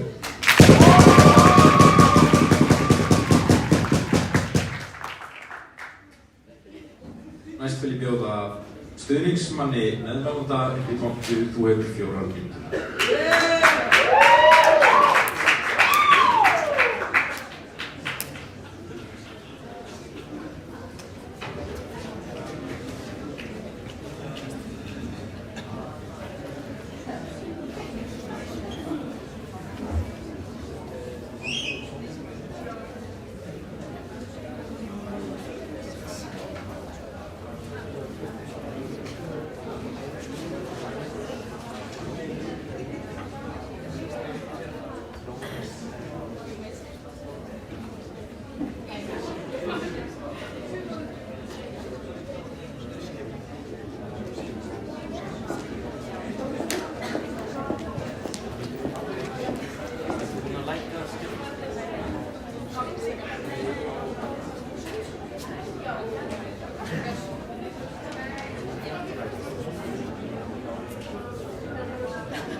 I forgot about that. Finna þetta.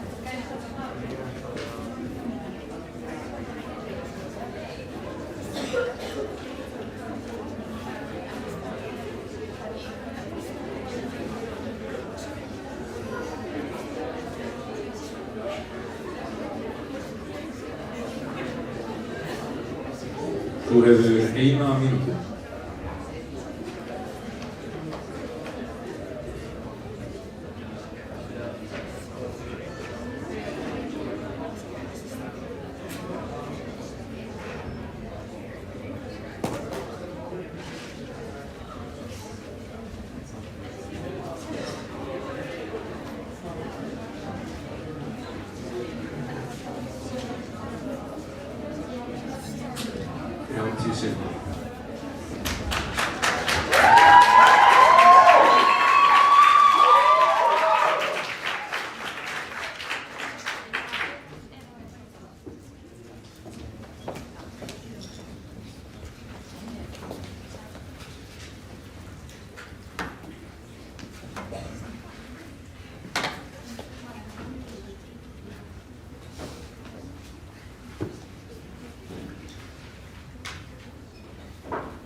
skólastjóri, eftir að hafa setið hér upp á sviði í kvöld og hlustað á málflutning andstæðinga minna, mér bara eitt hugfast. Ein spurning sem situr mér efst í huga á meðan við ljúkum þessari keppni.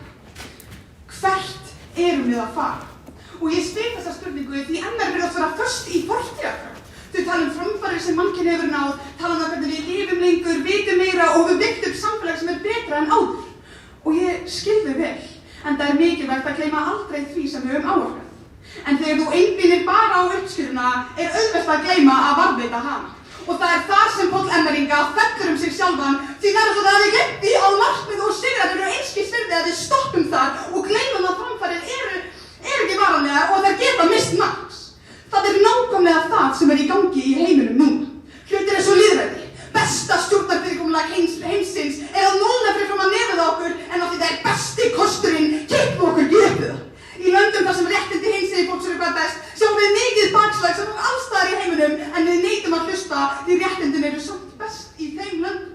Við prísum okkur sæla og hafa aldrei verið eins upplýst en svo sjáum við viðbjóðum sem bara viðgangast og að aukast með deginum og fylgum okkur á bak við það eitt að við séum upplýstari en áður.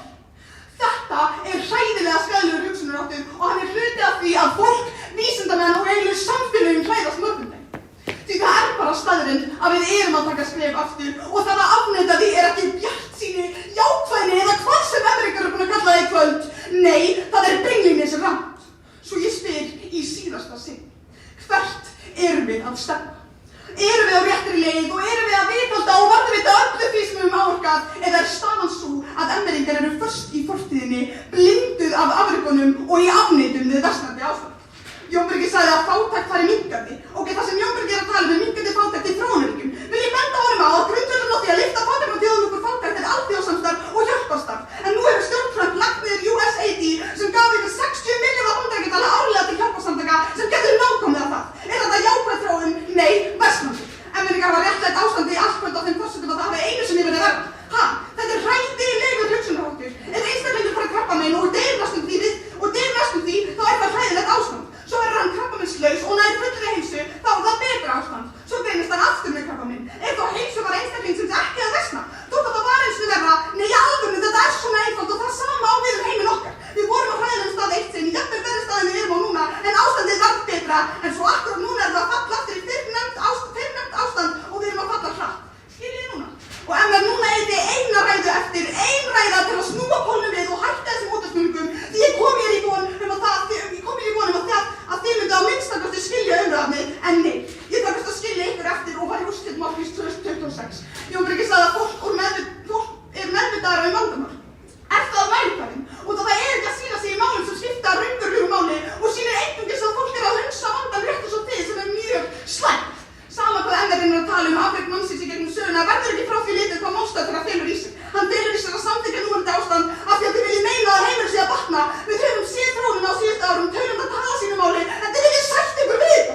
Segja okkur hvað þetta ekki afturför og þá getur þetta loksins orðið keppni. Emmer talaði við höfum laust til.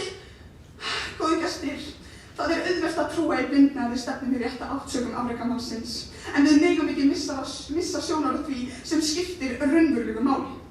Því að við stöndum ekki vörðinn, missum við það sem við höfum byggt upp smátt og smátt, þar til það eina sem við höfum af framförunum minni. Því versti ósögur mannsins ekki að mistakast, heldur að halda í vitlausa átt og kalla það framfarir. Það vegferðin sem við erum á núna og við í Verslunarskóla Ísland neitum að taka þátt í því.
Stuðningsmaður Meðmælanda talaði í 4 mínútur og 0 sekúndur.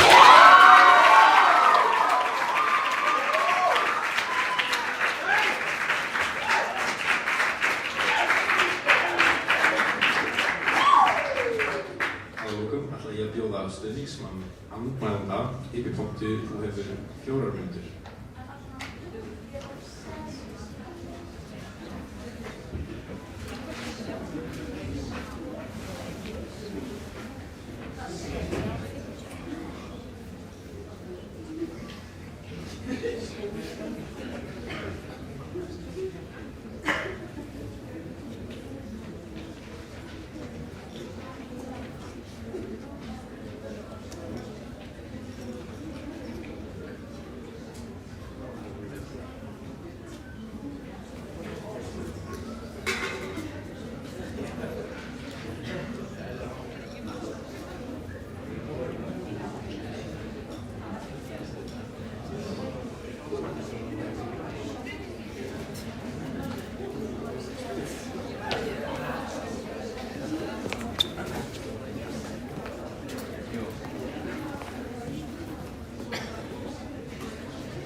Þú hefur 1 mínútu.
Kvikmyndastjóri, nú vil ég að þið gera þitt fyrir mig. Sjáið fyrir ykkur andlit. Andlit allra þeirra sem hafa helgað lífi sínu í að bæta það sem betur mátti fara gegnum tíðina. Andlit þeirra sem börðust, blæddu og gáfu allt svo að heimurinn gæti orðið að betri stað. Ætlið þið virkilega, full öryggis, að horfa fram í andlit þeirra og segja þeim að það hafi allt verið til einskis. Að allar fórnirnar og öll skrefin fram á við skiptu engu máli. Nelson Mandela sat ekki í fangelsi svo við gætum sagt að ekkert hafi breyst. Martin Luther King stóð ekki fyrir framan þjóð sína í hættu að vera drepinn svo við gætum sagt að baráttan skili engu. Malala Yousafzai tók ekki kúlu í höfuðið fyrir rétt stúlka til menntunar svo við gætum sagt að heimurinn sé að versna. Og samt það nákvæmlega það sem andmælendur mínir hafa gert hér í dag. Þau kjósa að gefa skítkast í allan þann árangur sem hefur náðst og árangurinn ekki fjarstætt hugtak sem finnst á einstaka stöðum heldur búum við að honum á degi hverjum. Ég sem kona má í dag kjósa og tjá mínar skoðanir. En áður fyrir hefði mér ekki verið hleypt á kjörstað. Í dag höldum við præt og fögnum fjölbreytileikanum en áður fyrir var hinsegið fólk grýtt til dauða. Í dag er þetta ekki réttræpur fyrir að vera fatlaður, heldur skánar aðgengi og virðing í garð fatlaða á hverjum degi. Og því finnst mér vægast sagt sorglegt að þurfa að standa hérna í dag að mæla á móti forréttindablindum verslingum sem segja að þessi þróun sé slæm. 6 ræður, 2 tímar og það eina sem við sitjum uppi með eftir þessa keppni er hræðslu áróður verslunarskólans. Þau gátu ekki lita á staðreyndirnar því þær voru ekki með þeim í liði. Þannig þau ákveðu frekar að dreifa ryki í augu okkar allra en við vitum öll hvað ræðir og hvers vegna við myndum aldrei kjósa að vinda framförum mannsins. Versló, ég bjóst við meiru. Karen spyr hvert við stefnum. Þar sem við höfum alltaf stefnt. Framfarir, tækningar og nú bæting á loftslagsvanda. Þetta er okkar stefna. Hún hefur alltaf verið það og mun halda áfram að vera það. Góðir gestir, það er ekki langt síðan við fengum öll þau réttindi sem við búum við í dag. En ekki haldi í eina sekúndu að við séum bara sátt með það hvert við erum komin. Við vitum að við getum gert miklu betur, en við vitum líka að við höfum aldrei áður gert betur. Og það er staðreyndin sem Versló tókst ekki að afneita hér í kvöld. Karen talaði um fátækt og reynda einskona það við bara þróunarríki. Fyrir hverja krónu sem Bandaríkin hafa dregið út hefur Kína ákveðið að heita sömu krónu til aðstoð við þróunarríkja. Sú þróun er ekki versnandi. Karen talaði lýðræði. Það hún sjáur örlitlan hnignun og lýðræði í Vesturlöndunum getur ekki tekið neitt frá öllum milljónum í heiminum sem eru fyrstu núna að upplifa réttlætt stjórnarfar. Í Bangladesh var kosin lýðræðislega stjórn í fyrsta skipti í sögunni í febrúar en Vestlingar hafa gert það skýrt í kvöld að þeim sé alveg sama fólki sem býr hinum megin á nettinum. Hvers vegna Evrópa undirbúið sig? Vegna þess að nú fyrst erum við að átta okkur á því sem hefur alltaf legið fyrir. Það að stríð gæti gerst. Er ekki frekar jákvætt að nú erum við að undirbúa okkur í fyrsta skipti? Í allt kvöldur er Versló bannað okkur að tala um fortíðina og kalla það gott. Hversu heimsk eru þið Versló að banna okkur að tala um allar framfarir mannsins í keppni okkar stefnu? Það hljómar bara illa fyrir ykkur þegar við nefnum þær. Versló, þó að markmið séu háleit og við séum ekki alveg að ná þeim markmiðum sem við settum okkur, þá þýðir það ekki að við séum ekki að bæta heiminn. Við erum ennþá að ná árangri. Góðir gestir, saga mannkyns er saga framfara, réttinda og vonar. Við stöndum á herðum þeirra sem neituðu að sætta sig við óréttlæti og þess vegna lifum við betra líf í dag en kynslóðir okkar á undan lifðu. Heimurinn er ekki fullkominn. Það er ennþá langt í land, en það má ekki halda því fram að eitthvað fari versnandi bara því það er ekki fullkomið. Því þá erum við að gera lítið úr öllum þeim fórnum sem færðu okkur hingað.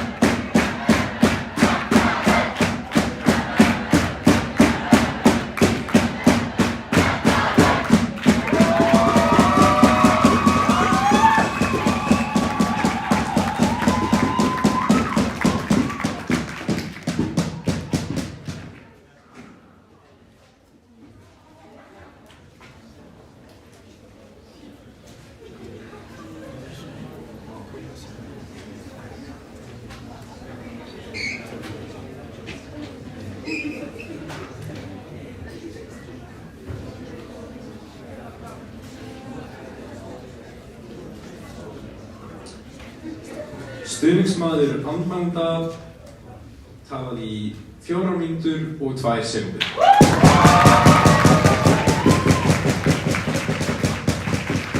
Núna ætlum við að taka smá dómarhlið, þannig að við ætlum bara að gera þess að áðan, leyfa dómurum og liðum að stíga út fyrst áður en við förum.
Ég var eiginlega ekki að hlusta ræðin. Ég var allan tíma að fylgjast með tímanum. Jú, en það er þetta verðt að við vera alveg 2000.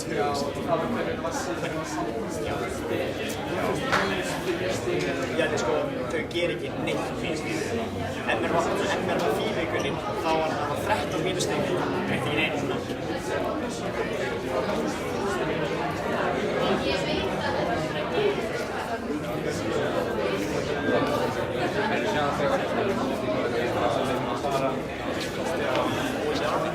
Gauður snemma kastaði eitthvað plast í mig og svo kastaði eitthvað blöðum þegar ég hafði ekki líklingur að baða henni, veist þú?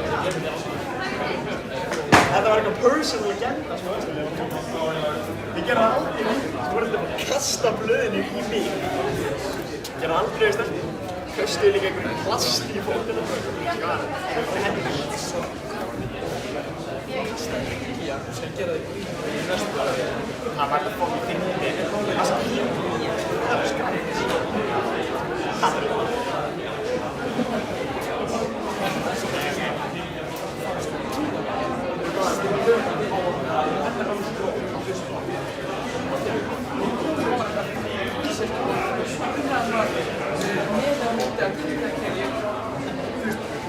Hverju unni fyrir enn frá því? Það var lægir og bróðs og ég myndi að það var vestan eitt dómar og nema dómar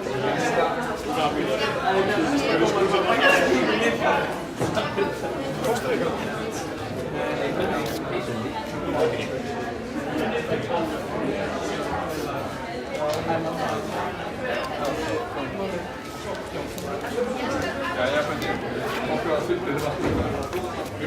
Nei, þið gerða bara svona 10 sinnum. Það var bóknir í því, ég gerði ekki við hinn.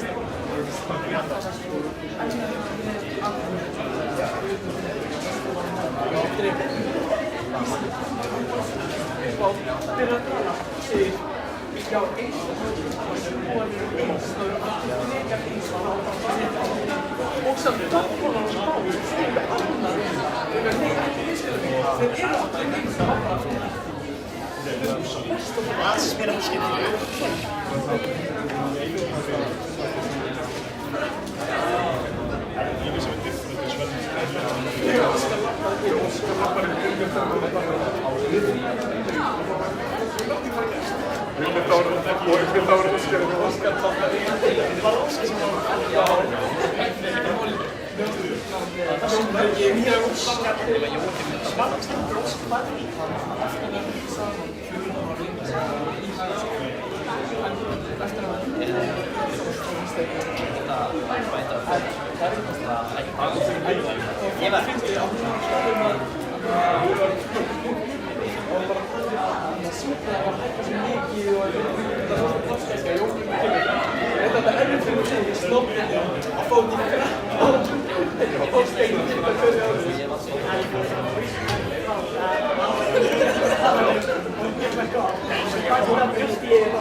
Allt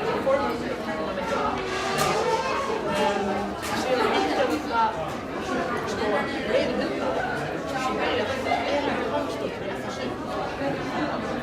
Það bara forma,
Ég man þegar Súdóku var þegar þessu grímurinn svo mikið lögið hendur og greið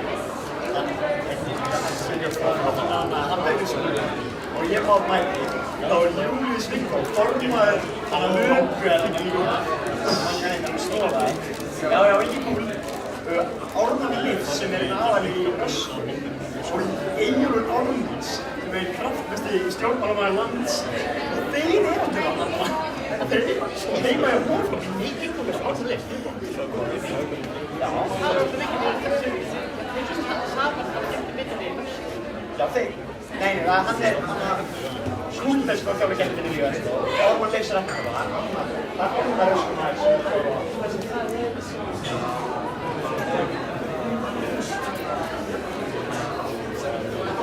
Já,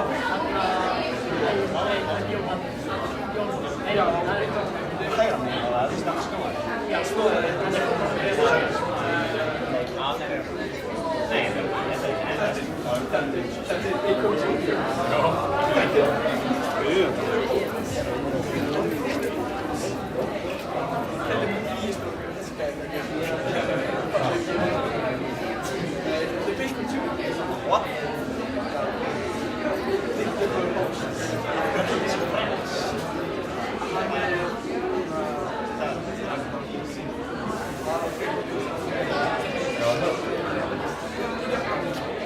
Years and I left.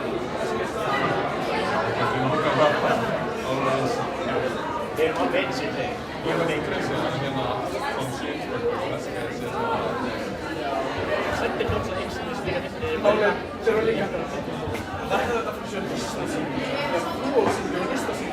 Þeir voru að leika, bara að leika ykkur á löggu, einstað 60 löggu og koma að leika sem að líka kom þeir það voru Var ekki að klára þessi að stelpmann frá meðvísu tíma og spurði í þess að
af miklu sem betur er.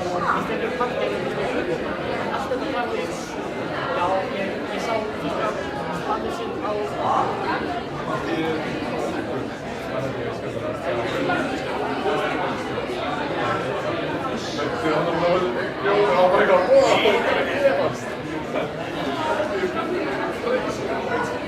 Ég er fucking liðast að segja.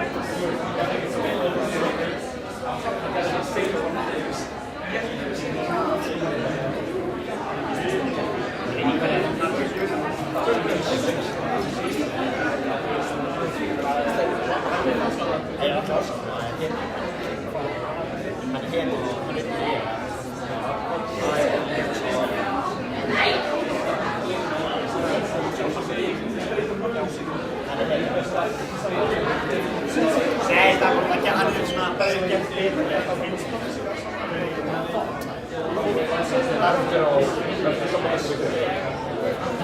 Þetta er bílast það. Eftir þessa...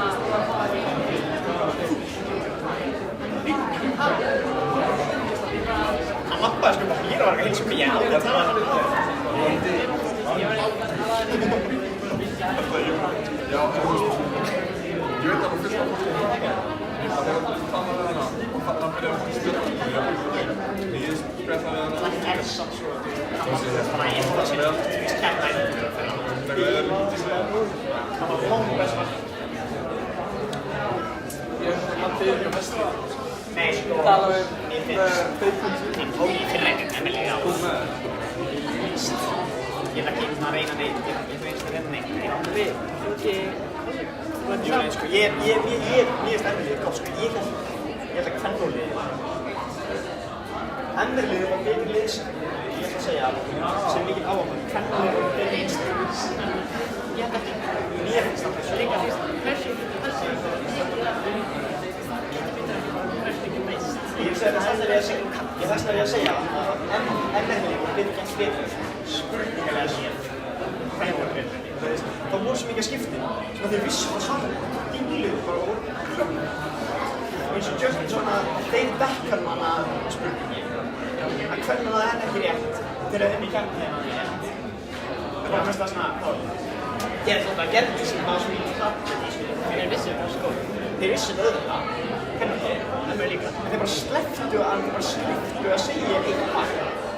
Ég held sko að ef að þú með gerðinni á hverjum degi í nokkuð tíma þá ert að sjá að þetta alltaf ekki vilt að segja hvað ekki vilt. Ég er frá því að það er veit að það fáður stóra og segja og svo eru við eins og það er bara þú getur bara samt einhverju stórt sögur og þú getur sett og þú getur sagt einhver skrifa það fyrir stílum á íslensku þeir eru bara nógu eins og líka eins og ég er frá Mísku nefnilegni en í dag strákur hann er mjög fölstakar allir staðir þú farin mjög fram á síðustu allan í MH sérstaklega MH staðansverkið það var margir sem hefur kæmt svona sem ekki slakar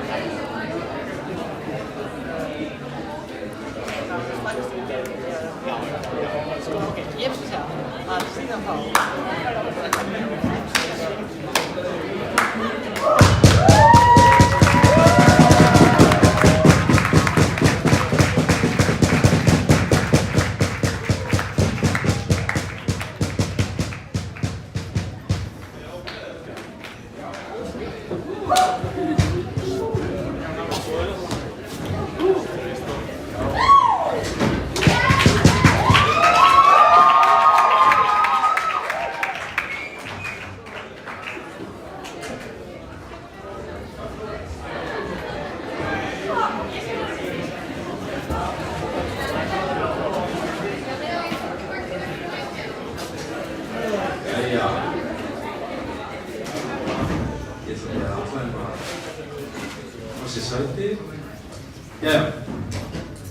Núna þegar það er búið að félagskíin og úrslitin er komin í hús þá vildi ég bara þakka báðum liðum fyrir alveg frábæra keppni. Ég vildi líka þakka ykkur fyrir það að hafa mætt og verið að horfa og mynda geggjaða stemmingu. En að lokum vil ég líka bara þakka fyrir mig. En með því sögðu þá ætla ég að bjóða hann Jóhannes Óla, oddadómara, upp á svið til að kynna úrslitin.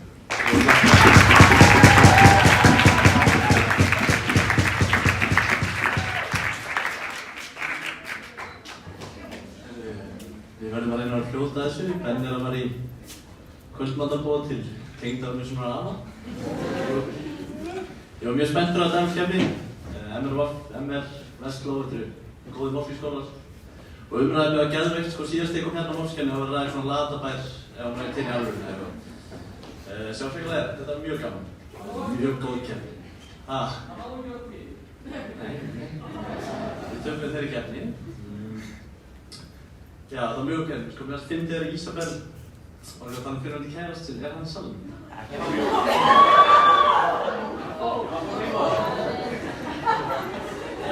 Og líka Jón Breykjur og fann hvað líka annað sem staðsæðið. Ég ætla bara að vinna við það. Ræðmaður kvöldsins var með 579 stig. Það munaði 47 stigum á honum og næsta fyrir neðan. Og ræðmaður kvöldsins var Bergþór.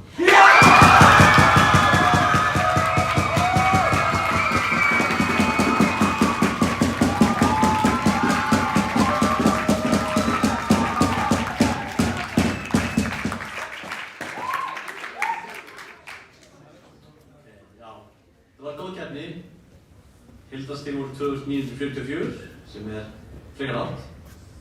Stigamunur var 118 stig og mín stig voru 2, svo þau komu ekki að sök. Allir dómarar voru sammála. Sigurvegari kvöldsins var MR.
að enda lægið.